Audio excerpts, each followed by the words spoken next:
Okay, imagine this. A whole continent, Africa, just buzzing with energy. It's got the world's youngest population. It's growing like crazy. But the future there, it's not really being built with, bricks and steel in the traditional sense. It's being built with servers, with satellites, with AI. Exactly. And that's where it gets really interesting because there's this quiet war going A on. quiet war. Yeah. Between who? Well, you've got three global heavyweights. China's Huawei, obviously. Right? Then America think Microsoft, AWS. And Europe's not sitting it out either. You've got Orange AI, fails. So this isn't just about, like, who sells the most smartphones or rolls out 5G first. Not at all. This goes deeper. It's about who actually builds Africa's digital backbone. The infrastructure, the cloud, the data centers. It's stuff that powers everything else. Precisely. And ultimately, who gets to sort of code Africa's future, if you like. Wow. Okay, yeah, let's definitely unpack this. And our mission today, really, is to look beyond just the headlines about geopolitics. We want to get into the personal stories. The people behind these empires. The leaders. Yeah. Their values, their backgrounds, the things that drive them. Because what's fascinating, truly, is how these very personal things, experiences, philosophies, can end up shaping the destiny of, well, entire continents. That's a powerful connection. It is. And understanding that gives you, the listener, especially if you're into business strategy or global shifts, some really crucial insights. Right. Now, before we dive right in, maybe just a quick word. We always aim for accuracy, of course, but everything we're discussing, it's based on what's out there, public records, news, official statements. We can't know every single internal detail naturally. No, of course not. And our goal here is just to explore the ideas and events from the sources we have, really impartially. We're not pushing any specific viewpoint. Absolutely. Just laying out the different facets of the story. Okay, so where do we start? Maybe with Huawei. Their story has this almost legendary feel of grit. It really does. It's not just a big corporation. Its DNA, you could say, comes directly from the struggles of its founder, Ren Zhengfei. And his story doesn't start in some fancy office, does it? No, not at all. Think back to the 1960s. Henan province in China. A cold dormitory. Young Ren, his parents were teachers, studying by candlelight. Driven, really driven to just escape poverty. You could almost picture it. And he had this intense focus, didn't he? There's that quote. Oh yeah, the famous one. If I do not work twice as hard, I will be nothing. Wow. That's some serious resolve. It is. And that wasn't just talk. It became the absolute core of Huawei.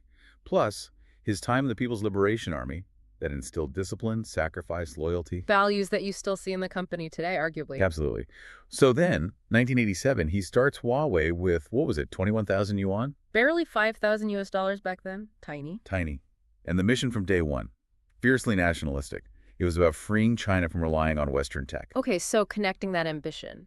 How did that shape their early moves, especially in Africa? It's fundamental. Because that background, that drive for independence and, frankly, survival, it baked resilience and a long-game strategy right into Huawei. How so? Well, think about it. While Western tech companies were chasing the big profitable markets, Huawei went where others didn't bother, Africa. They built networks cheap, fast, reliable. Laying the groundwork. Exactly. Cairo to Cape Town, they dominated 4G infrastructure. They turned that initial scarcity that needed to survive into a huge competitive edge. It's almost a textbook case, really. And that resilience, that sort of national will, it was really put to the test later on, wasn't it, with the Meng Wanzhou situation? Well, absolutely. That was a huge moment, a defining moment. Walk us through that again. What happened? So December 2018, Ren's daughter, Meng Wanzhou, who was also Huawei's CFO, gets arrested in Vancouver at the request of the U.S. Right, I remember. Huge international incident. Massive.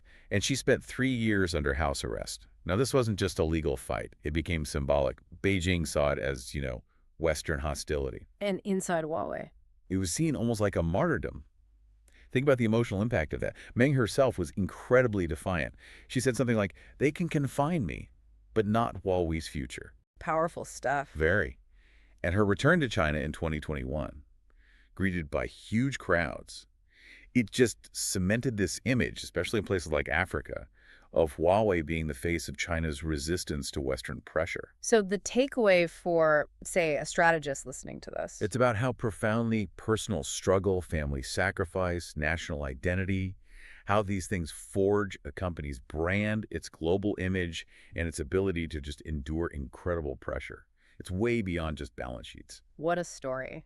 Okay, now let's shift gears completely. Let's talk about the American players. Microsoft, AWS, their stories also have personal roots, but the values, the whole playbook, really, it's quite different. Fascinating contrast, yeah. Take Satya Nadella at Microsoft. His leadership is often described through the lens of empathy, and that has a very specific origin, doesn't it? It does. Hyderabad, India, 1996.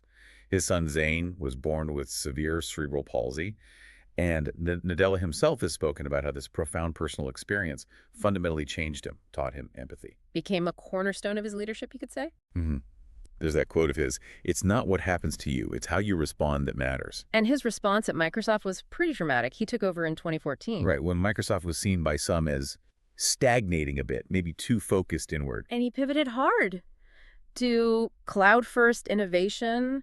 Azure, their cloud platform, started expanding rapidly, including into Africa, driven by this, well, more empathetic, outward-looking vision, perhaps. It raises a really interesting question, doesn't it? How does a leader's personal why, like Nadella's empathy, actually transform a tech giant? How does it drive not just profit, but maybe a broader sense of purpose, too? So how did it translate? Did it change how they approached Africa compared to, say, Huawei? I think it did. It's maybe a different kind of resilience. Ren's was about survival against external forces. Nadella's seems more about finding strength through understanding, adapting, enabling others. So less about closed systems, more about platforms. Exactly. Instead of just pushing proprietary tech, Microsoft leaned into cloud services, partnerships. Azure in Africa is positioned more as a foundation others can build on. The idea, at least, is empowerment through their tools. It's a very different feel from Huawei's push for self-reliance. Okay, and then you have the other American giant in this space, AWS, Amazon Web Services, and Adam Selipsky. Right. The execution machine, as you called it. His background, born in Israel, raised in the U.S., known for being very analytical, data-driven. Very much so. He rejoined AWS as CEO in 2021, and his focus is just relentless. It's all about scale. Scale, scale, scale. Yep, he put it very bluntly. We don't talk about vision, we execute. Africa is an untapped cloud frontier. A frontier, that language is revealing, isn't it? What does that mean in practice? Well, it means huge potential for growth, obviously. Data centers, cloud adoption. But it also implies a race to set the standards, control the infrastructure, influence how data works across the continent. So this is the classic American playbook. Innovation, speed, massive scale. Pretty much. You see it with Microsoft building data centers in Africa, AWS launching in places like Cape Town. They offer incredible world-class tools. There's no denying that. But there's a but, isn't there? There's always a but. The implicit question this model raises is about dependence. Dependence on Silicon Valley. What happens when the core digital infrastructure of a nation or a continent relies so heavily on foreign tech giants? Right. That's a huge question. Data sovereignty, economic control. Exactly. Even with the best tools, dependence means your data might live under foreign laws, local tech firms might struggle to compete, and ultimately you might lack true digital self-determination. So for our strategists listening, the American model offers amazing tools, rapid scale. But it demands a really critical look at autonomy, at the long-term implications of relying on that scale. It's a trade-off. Okay, China's resilience, America's scale and innovation. Let's fly over to Paris now. Europe. How do they fit into this picture?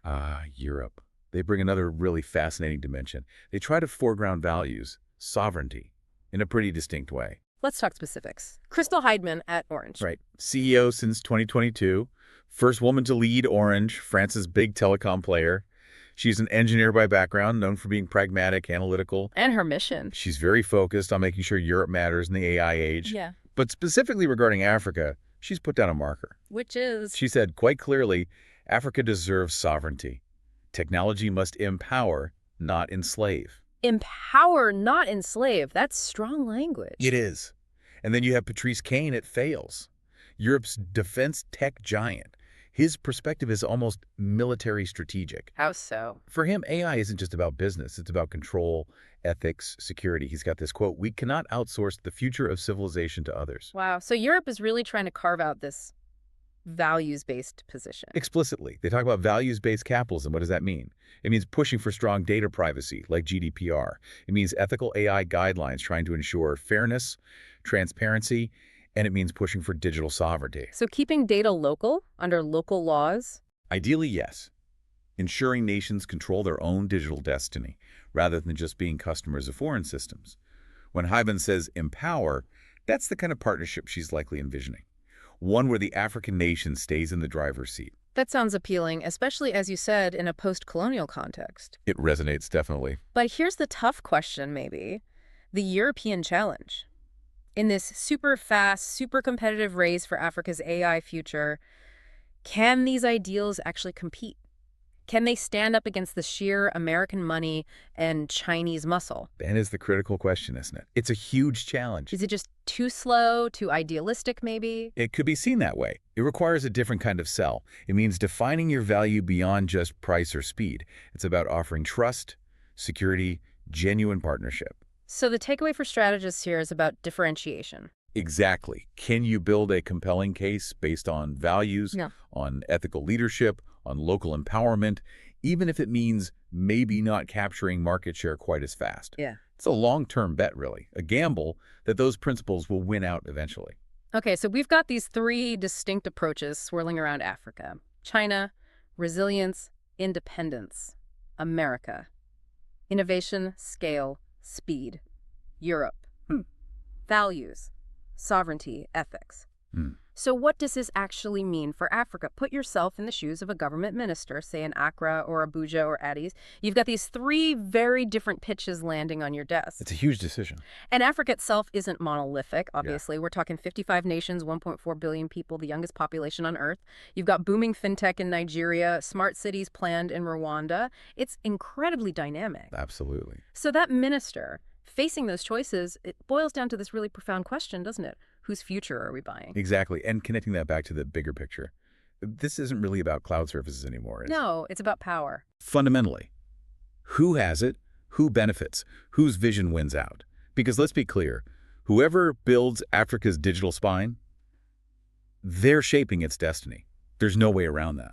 So three visions, three core values driving them, three empires, essentially. You got Ren Zhengfei and Huawei, driven by independence is survival. That's about resilience. Then Satya Nadella, AWS, the Americans, guided by something like empathy empowers innovation, but ultimately aimed at dominance through scale. And then Christel Heydemann Patrice Caine, the Europeans, committed to without sovereignty, there is no freedom, focused on, well, sovereignty and ethics. And Africa, in the middle of it all, Yeah. fighting for its own future, trying to navigate these incredibly powerful global forces. Yeah. And for anyone studying strategy, it's just a stark reminder that technology development is never just about tech. It's deeply tangled up with geopolitics, ethics, and these massive choices nations have to make. So, this deep dive, it really hasn't just been about servers and satellites, has it? It feels more like we've been looking into the soul of a continent and how its future is being shaped by these really personal stories, these deep values of the people trying to build its digital world. Well put. Which leaves us with a big question, I think. One for you, the listener, to really chew on. Will Africa's AI future end up being coded mostly in Beijing or Seattle? Or Paris?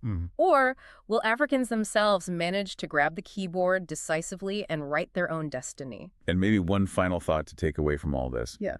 When a country, any country, chooses its digital partners, what's really being imported or exported, beyond the tech specs, beyond the price. What values are embedded in that choice? Exactly. What are the long-term implications for self-determination, for culture, in a world that's only getting more digital?